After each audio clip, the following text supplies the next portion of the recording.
afternoon, ladies and gentlemen. Before I start, can I just say, dis vir my 'n groot voorreg om die symposium by te woon en so lekker om al my vriende vandag hier te sien. So now you know I'm Afrikaans speaking, so I will try my best with English. Bear with me, please. Yes, the original sketches I want to provide Ian with it to preserve in the library. But it all came about because I'm an amateur and I'm sitting and doing observations through my telescope in beautiful dark skies. Yeah, okay, it's better.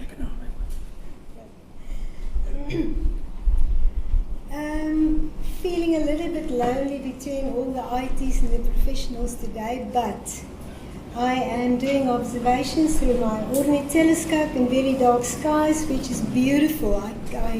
I can really enjoy myself. And what I did then is that I made sketches sitting at my telescope of all the objects that I observe. So I had a great love for sketching, and it actually told me more than what a picture can tell. So the original sketches come about because when I was working on the book, I decided to use the 23 old astronomers that I had a little bit of history in the book, and I just love the old astronomers. So I decided to call on a lady, and her name is Catherine. And she is a master with the pencil and paper. You cannot believe it. I sit with her and I give her some pictures of this 23 astronomers. And this photograph, or sketch actually, come to life as she sketches. And it was so beautiful to me that I decided to preserve it. Okay, let's start with George Abel. I'm just going to read a few stuff for you. He found hints of galaxy superclusters while searching for them on photographic plates of the Palomar Observatory Sky Survey. He analyzed their formation and evolution, and Abel also discovered periodic comet 82P Harrington-Abel and correctly determined that planetary nebula evolved from red giant stars. Now, Asteroid 3449 were named in his honor, and as well as the Milton Key, that was the first major catalogue of the rich galaxy clusters. Now, if you look at this photograph, and I promise you, this is done with only paper and a pencil. So it shows you how wonderful this lady can do it. It's just masterpieces. Going on to Edward Barnard, using wide field lenses and a 42-inch Bruce telescope at Mount Wilson Observatory. And these show dark clouds, structures, rifts and holes where there were only few stars visible. He compiled a catalogue of the more prominent dark clouds called Atlas of Selected Regions of the Milky Way, which was only published in 1927 after his death. And further on, he discovered the fifth Jovian moon in 1892, and he's best known for his discovery of Barnard's star, of course. And I searched for Barnard's star the other day, and I could see how it moved in 10 years, and it was quite amazing to see that. He died on 6 February 1923 in Williams Bay and was buried at Mount Olivet Cemetery in Nashville. Now the next one is actually John. I don't know where I am now. Barnard. Okay, the next one is John Bennett. Very little people know that his name is actually John, but we call him Jack. He was an accomplished amateur astronomer, comet hunter, as you previously know from one of the other speakers, and who patrolled the skies in the late 1960s. He picked up a magnitude 9 supernova star known as Messier 83, becoming the first person ever to discover a supernova since the invention of the telescope. That's why I love all the astronomers. They do amazing work seeing that the stuff that they had available at the time. Then he was president in 1669. The Society awarded him the prestigious Jewel Medal for service to astronomy in 1997.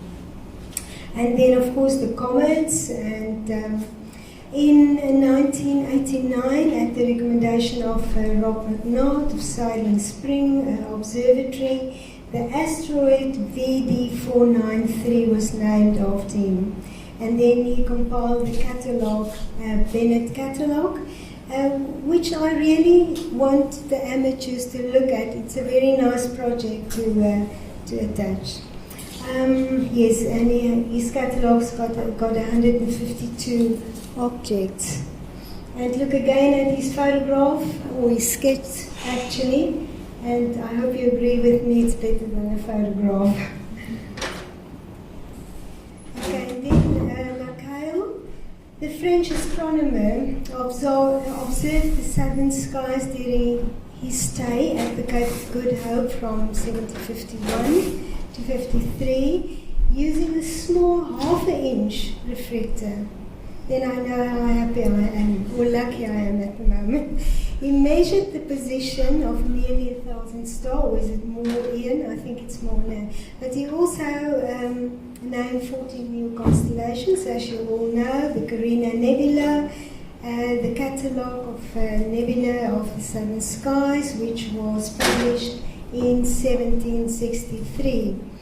Now, the crater Lacaille on the Moon was named after him, as well as the asteroid 9135 Lacaille. In honor of his contribution to the study of the southern hemisphere sky, a 16 centimeter telescope at Reunion Island will be named after him. And he was actually regarded as the father of the southern hemisphere. Now, Mr. Dunlop, James Dunlop, the Scotchman, was described as slender with a pale complexion, searching the southern skies for nebula and clusters in Australia. Dunlop constructed the telescope himself, making the mirror of burnished metal, speculum, and using methods similar to those of William Herschel. And by March 1826, he had completed the catalogue of nearly 4,000 stars. His sky survey produced also a catalogue with 629 deep sky objects, which been called the catalogue of nebula and clusters of stars in the southern hemisphere. He was awarded the prestigious gold medal of the London Royal Astronomical Society in 1828, and he was died in 23 September 1848, and is perhaps remembered best as the Messier of the southern skies. And Brian actually mentioned one time, I had a speech at one of the symposiums about James Dunlop's objects, and Brian over there just made a attempt that there was a little bit of controversial because a lot of his objects couldn't be found by John Herschel afterwards. But I love his sketch, I must say. And then darling Albert Einstein. He was the only son, a quiet and rather solitary child, preferring to read and listen to music. Now, Einstein's theory developed in 1905, and I didn't have to explain it all to you because most of the professionals will know his theory very well. But the first of the papers was on the quantum theory of light, focusing on electronic effects, for which he awarded the Nobel Prize. Even when he was gravely ill, he asked for his test pages of the mathematical calculations. Einstein died peacefully on 18 April 1955 in Princeton, New Jersey. He requested in his will there were no funeral, no grave, and no marker. His ashes spread over a nearby river. Now, I read somewhere that the nurse right next to his bed while he was dying was an American girl, and Einstein, his last words were in German, and it went just lost because nobody knows, she couldn't understand him, so she didn't know what he was saying. You all know Anthony Farrell, and I must first say thank you very much, Christa Koning, because my flight was delayed yesterday, and I never had the opportunity to visit the planetarium here in Cape Town, and Chris waited for me, rushing from the airport to be at the planetarium yesterday. And I must say I feel very sad when I walk through there, and I think about Anthony Tony, as we know him, walking down the passage there and in his footsteps. But under supervision of David Evans, he completed the project on quasars and anti-quasar stellar galaxies in 1966. Now he accomplished his PhD, and then in 1970 he elected at the newly formed Department of Astronomy at UCT, and he's made a major photographic survey. He discovered the most active Seyfert galaxy, which has been called Ferrel 9, named in his honor. In 1988, he became director of the renovated Cape Town Planetarium, a post he held for 70 years. Now, Ferrell, as you know, died after a diving accident in Hope Bay, South Africa, on 29 November 2008. And that is sad, but I just want to remember him. And then there's Galileo Galilei, and I enjoy most of all one of Ian Glass's presentations at one of the symposiums about Galileo. He moved to the University of Padua in 1597 to construct the geometrical and scientific instruments, and also design a new type of military compass. So then he invented the telescope and using it, and made the most striking discovery on 7 January 1610 concerning the 4 large satellite moons circling around the planet Jupiter. I'm not going to go into all it, but by means of the telescope, Galileo arrived at the conviction that the surface of the moon is not smooth and uniform. Sadly, the objective lens of his favorite telescope fell to the floor and broke into several pieces a few years before his death. His famous publication, The Sidereal Messenger, was published in March 1610. And this is how Catherine drew Galileo. And then the next one is, of course, Edmund Halley.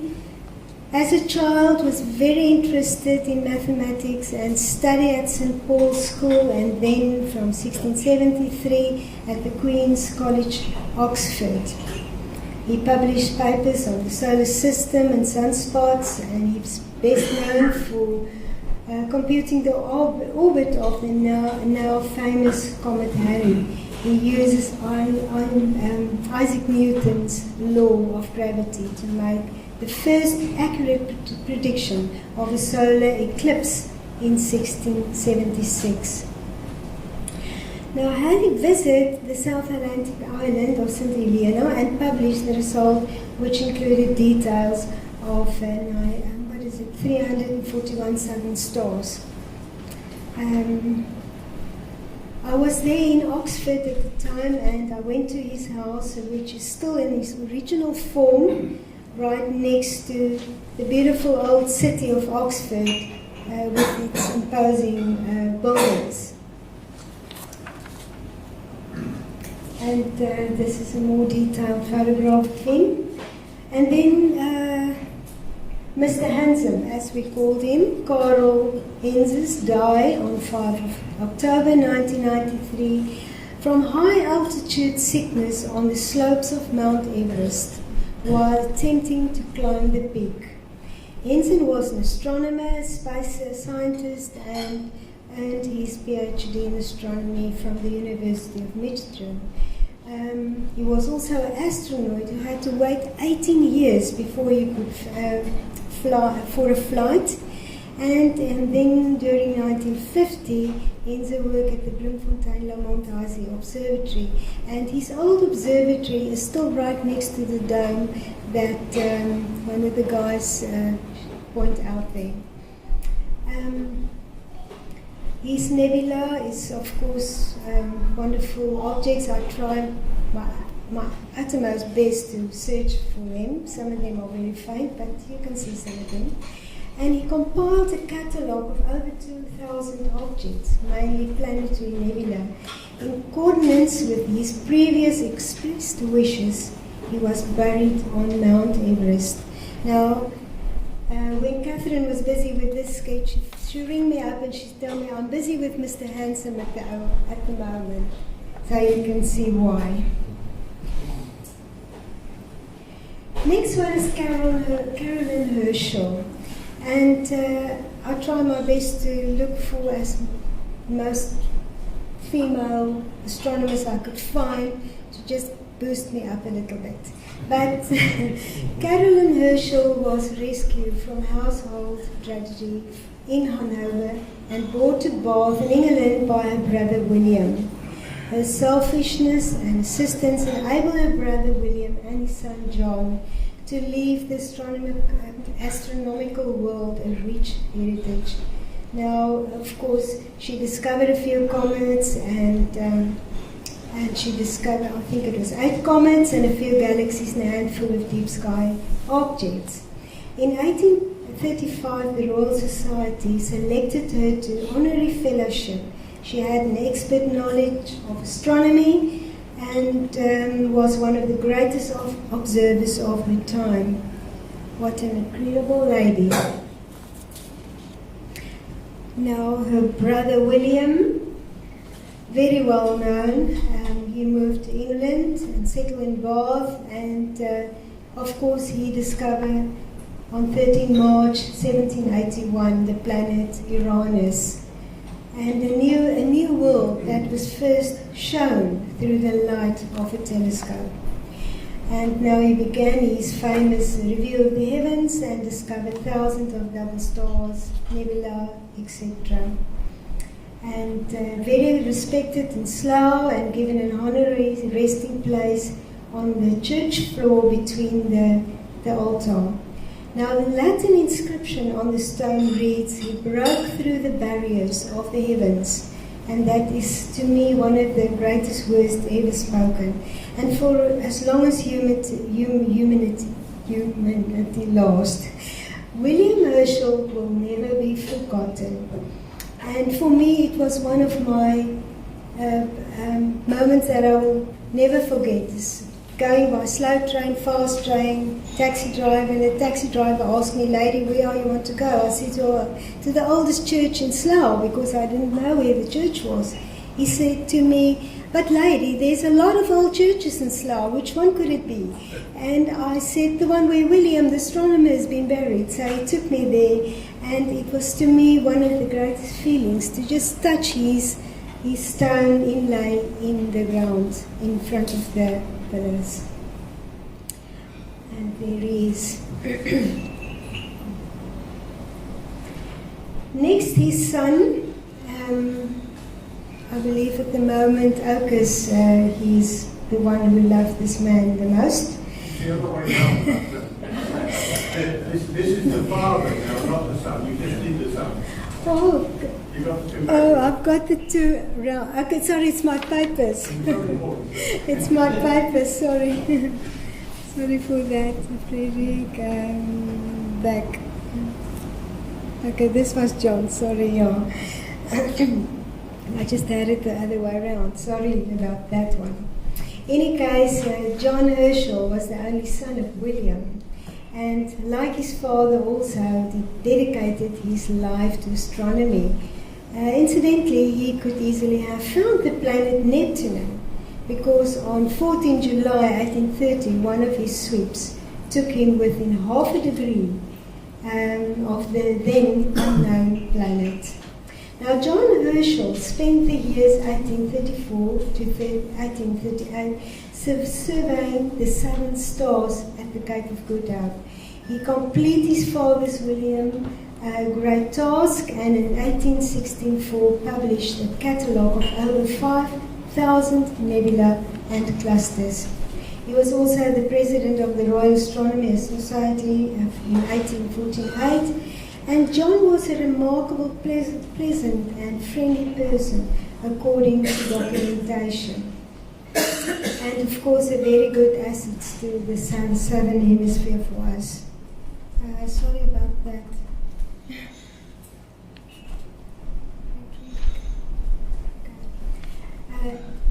Right, now we're going over to Ellen Hofflet.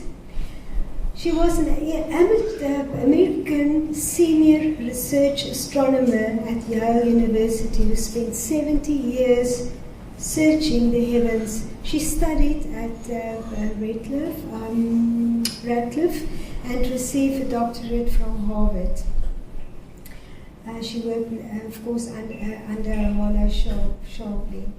She discovered the optical variability of the first discovered quasar 3C273.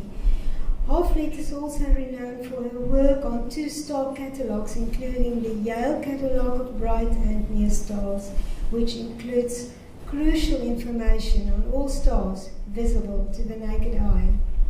She penned down the history called Astronomy at Yale, which cover over 250 years in total. Now, when Hofflet died in 2007, she was just turned 100. And luckily for me, I made contact with her before she died. And in the post, I received a parcel. And when I opened it, it was her book. And inside her book, she wrote me a letter in her handwriting that how pleased she is that I enjoy the night skies and look through my telescope and enjoy the night, doing valuable work.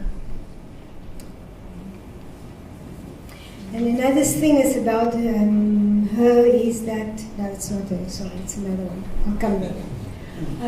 Arthur Robert Hoch, he was studied at the University of Melbourne and graduated with a Master of Science degree in 1925.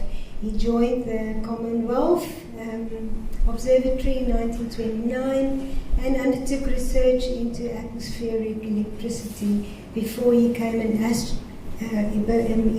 astronomy at the age of 43.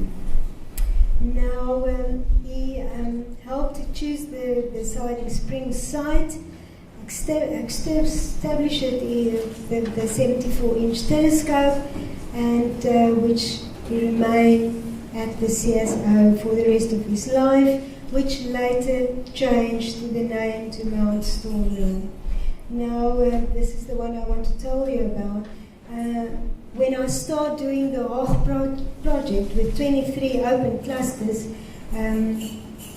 I actually had the wrong Hoch. I had Helen Hoch in my mind. So I started emailing David Hoch. And at one moment in time, David wrote me a letter. He said to me, he never realized that his mother was looking at open clusters. So things like that can happen, but it made my life very interesting. Now there is a close-up of him. Now, Mr. Edwin Hubble, he studied law at Oxford, but soon turned to astronomy as a graduate student at the Yerkes Observatory at the Chicago Observatories. Now, Hubble studied, as all know, the Shepherd variables and revealed that spiral nebulae are really separate galaxies at extreme distances. and also that the universe is expanding and increases with this distance. He developed a classification system for galactic structures based on the tuning fork, although it's been changing altogether now, but it was at that time it was the norm. He died of a heart attack in San Marino, California on 28 September 1953. Now the famous Hubble Space Telescope was named in his honor. Then we go to someone who stayed close to me, and I visited his old observatory a while ago and declared it a local monument at the moment. He was Cyril Jackson, and he was educated at the Forest High School, Johannesburg, becoming the first Dukes. In 1922, he studied further at the University of Witwatersrand and appointed at the Union Observatory in 1928. Now, in April 1929, Jackson discovered his first minor planet, and I believe at that time it is one of the most 72 new minor planets, which of course given all typical South African names. Now, Jackson found an unidentified object. I also had one. I sketched one night a galaxy, and afterwards I didn't note it down. So I've got an object. Well, I don't know what it is. Excuse me, Margaret. Yes. How many slides can we get? A few, 2, 3. There is a concern that the public may gobble up our food. So, okay, I'll go quickly. I'll go quickly then. Okay, this is Cyril Jackson then. Okay, and the next one is Le Verrier, so you all know about him. He discovered the planet Neptune. And he died in Paris, France. I've got a lot to say about him, but you all can read a little bit quick there. And this is a close-up of Le Verrier. And then we've got Charles Messier, and everybody's knowing him. And of course, he is got his catalogue, which is very nice to do. And then Dani Overbeek, which I just love. When I phone him, usually when I phone him, he was just say Dani, and then I know I was at the right place. And it's very sorry that he died. And there was also a minor planet named after him. And then another lady, Paris Bismuth, and she was a Turkish astronomer, of course, and she also received a few prizes, and also had a catalogue of 24 objects. Harlow Shapley was offered the directorship at Harvard in 1921. What was he for? Galaxies distribution through the universe, of course, and most famously in the constellation Norma, the supercluster. Now, the last one on the list is Robert Trumpler. And he noted that most spiral galaxies have their centers a small bright nucleus, and also come to the conclusion that the Magellanic Clouds are gravitationally bound to the Milky Way galaxy. The next one and the last one is just to show you the lady who is doing these wonderful sketches. And she became quite influenced by me asking her about the sketches for my book. And it's now a very great pleasure for me to hand over the original sketches, book for preserve. I can just hold up and show you all. This is what it looked like. It's the original sketches, and I want to hand it